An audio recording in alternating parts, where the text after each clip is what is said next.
me, welcome. Mr. Martin.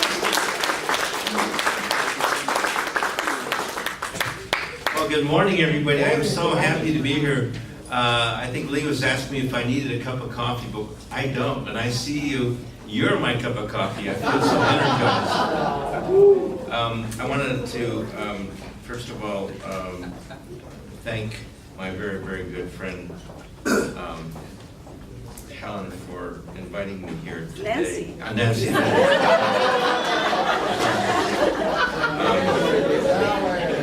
I actually helped, I think I helped swear you in almost 10 years ago. Right, I was president. As president, I remember you had a beautiful, was it a black gown? That you had? Because I still have the picture.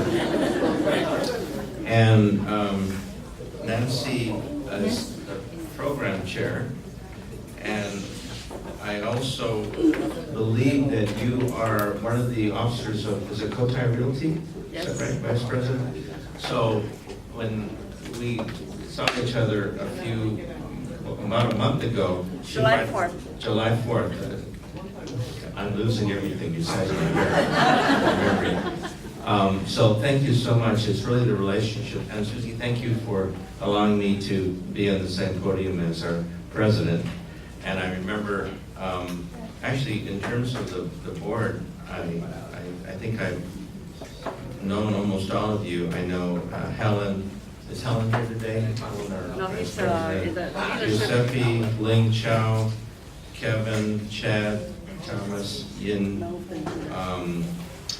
Marianne, Nicholas, Mindy, Carla, of course I saw Lee earlier, and Vince. We've worked on a number of things together.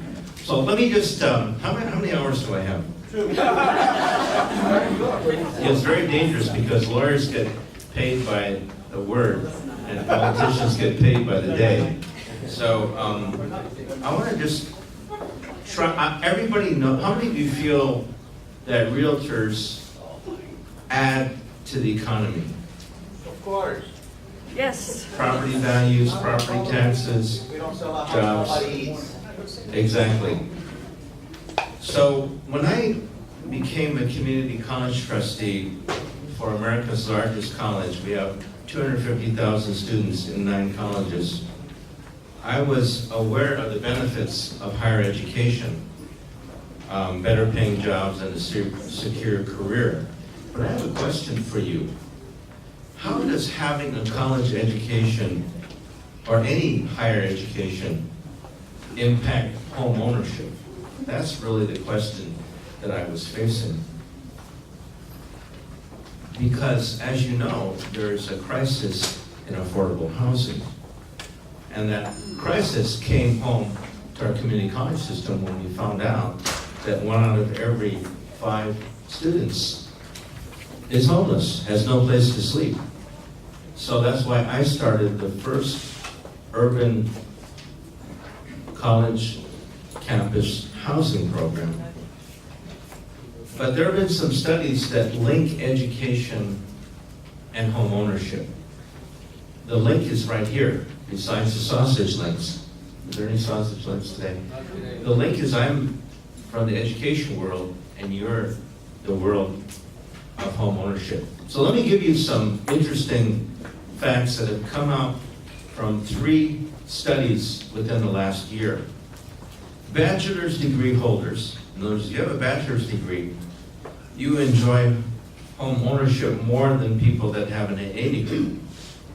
But both BA and AA, or AS degree holders, who graduate without any student loan debt, enjoy higher home ownership rates than people who graduate with debt. So the key here is not whether you have a 2-year degree or a 4-year degree, or whether you graduate with a significant amount of debt. Okay, statistics also show that by age 33, those who graduate from college with no debt own homes at a rate above 45%, whereas those who graduated with debt own homes far below 45%. Bachelor's degree holders, those if you have a bachelor's degree of any type, a BA or a BS, I'm a politician, so I have a BS degree, get it? If you have a bachelor's degree, you have a higher rate of home ownership regardless of your debt. Isn't that shocking? Bachelor's degree with student loan debt own, again, homes at a rate above 45%, almost 50%. How many of you have a bachelor's degree? Well, you're selling homes. So you are right at that critical mass where you know about home ownership. Students who graduate with debt enjoy home ownership rates at higher rates than those who did not graduate, even those without debt. Having a bachelor's degree or higher compared to not having a high school diploma increases your children's home ownership rate by almost 20% after controlling for race, age, sex, marital status, and parental resources. Now, what about ethnicity? There have been some studies by USC, Fannie Mae, and the New York Federal Reserve Bank. So, researchers found that higher education had the greatest positive effect on African American households. If you are African American or you have an African American customer, education increased their home ownership rate from 10 to 30%, depending on other control factors. However, the level of education was not a predictable factor for Latino households for some reason. What about Asian Americans? In 2016, the home ownership of the Asian American Pacific Islander population was at 55%. How many of you think that's high or low? That's pretty high. It's 5% below the 59% national average.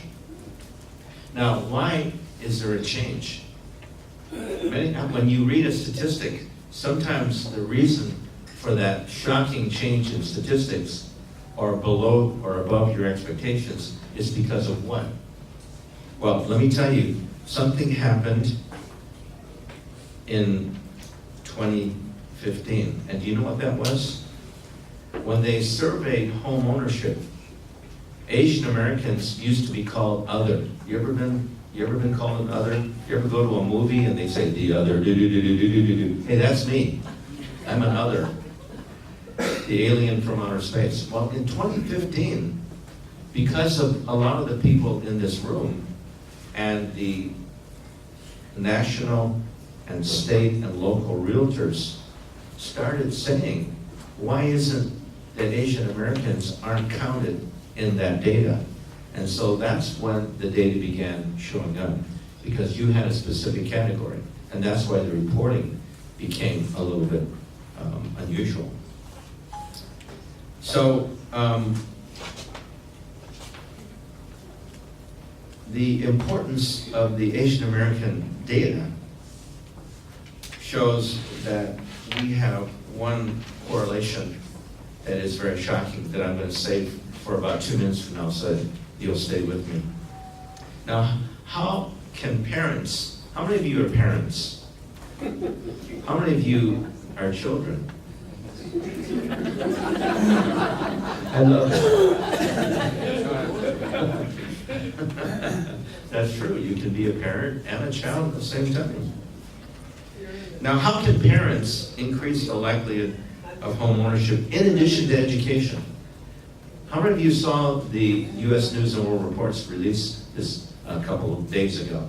Who was tied for number 1 in higher education, publicly owned?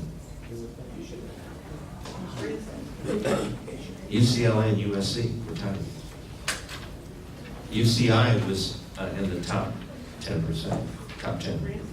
So here's the factor that trumps, did I say Trump? that trumps education. Adults, that means 18 or older, who receive at least $5,000 from their parents for any purpose whatsoever. You ever told a child, here's $5,000, go blow it on anything you want? No. But the data shows that if you give an adult child $5,000 for any reason, 13% were more likely than not to buy a home in the next 2 years. Isn't that shocking? Because a lot of young people value home ownership, but they don't have the down payment. And this is true even for controlling for parental wealth. Okay, so that's $5,000. So if you got $5,000 lying around, don't spend it on a scholarship. Just give it to your kid and say, here, go buy a house. Okay, so how does student debt predict home ownership? That's another factor. The benefits of having a bachelor's degree outweigh student debt. Okay, so finally, what is the solution here? I'm going to close with this. The solution that the statistics show is that making college education free tuition, called the College Promise Program. There's nothing free, sir. There's nothing free, but no, somebody has to pay for it. Yes. But I'm talking about the student, okay? Just like when you give money to your child, that's not free. It's free to the child, but you have to pay for it. So that's the context I'm using for it, okay? So the issue of who's going to pay for it is a big issue right now in LA County, because what they're trying to do is to make community college tuition free. That doesn't mean free. That's only a fraction of what the students' expenses are. But they found that that indication of having a child not have to pay for the first year of community college is a deciding factor.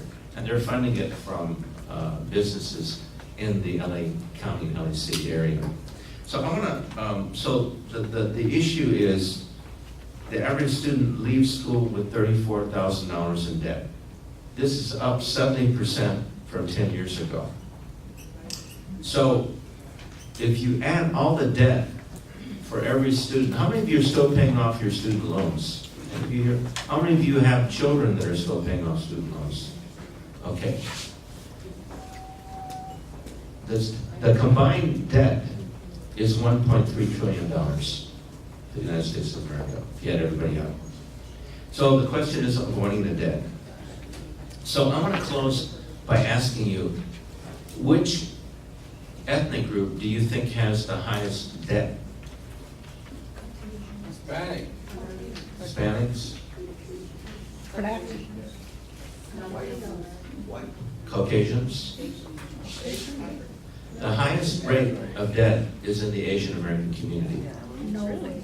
Asian Americans consume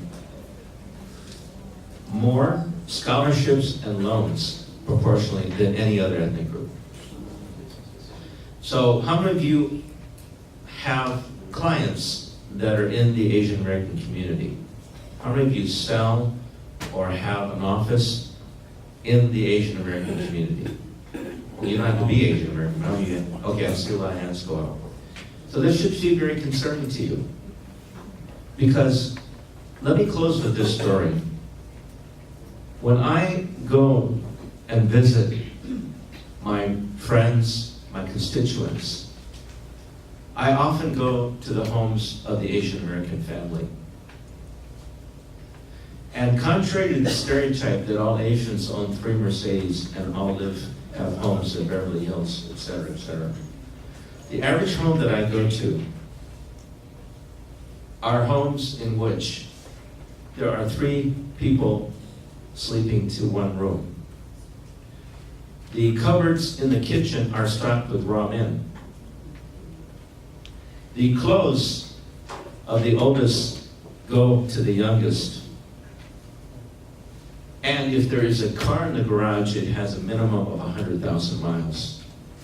And the parents proudly proclaim that they have a fiscally conservative lifestyle.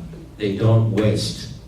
No wasted food, no wasted mattresses, no wasted clothes. So I see great, great, great sacrifice. But then I ask them, where is your child going to school? And all of a sudden, that 100,000-mile Honda in the garage goes out the window. The Asian American family has to go to the most expensive school. They're willing to work 5 jobs so that they can spend $80,000 to $90,000 a year for one child to go away to live in New York. That should be very concerning, because there is no correlation between morality, character, and economic well-being based on where you went to school. When I meet people, I don't ask them, well, where did you go to college? I don't. In fact, the correlation between college and being good people probably isn't there, except during football games. So let me conclude with this. We need to make sure that our young people have a path forward. We need to change the idea that they have to have the best, because that means more debt. And if they have more debt and they increase to have more debt, then in a generation or so, your clientele is going to be very, very different. Okay? So therefore, I want to tell you how honored I am to be here today, and that if we work together, we can make sure that our future is going to be very, very bright. Okay? So bring back the raw men. Thank you very much.